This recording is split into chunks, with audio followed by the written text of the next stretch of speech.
Hello, hello, hello everyone!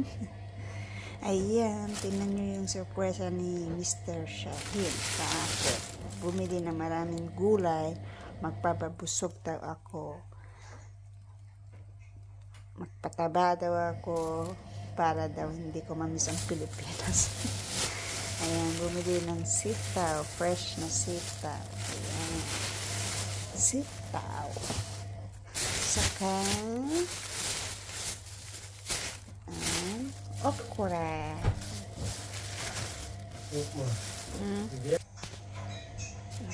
Gosh.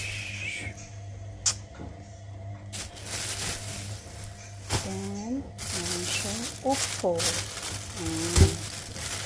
Upo. Malaking upo.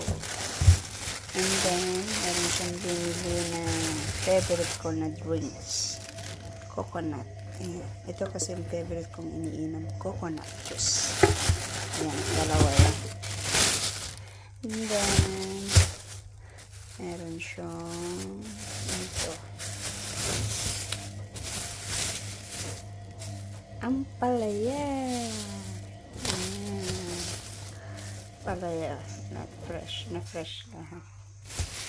Ampalaya. Then, meron siyang dalawang kalabasa. Ayan, diba? Dalawang kalabasa. And then, what is that?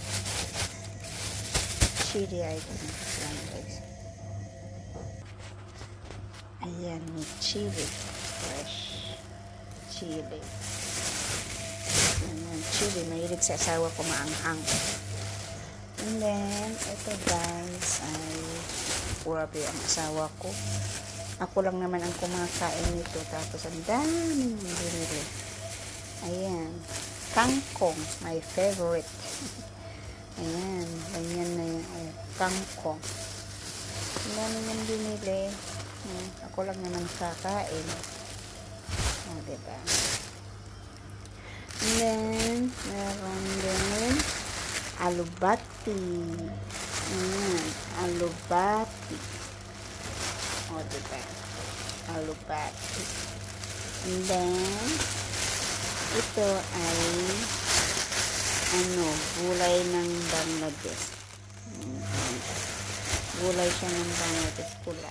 Parang siya, parang talbos ng kamote. Sa kanila naman ito sa Bangladesh. Ayan, parang talbos ng kamote. Pula. Pero masarap siya igisa sa sibuyas. Tapos itong alubate. Diba? Yan ang binili ng asawa ko. O diba? Busog ako sa gulay.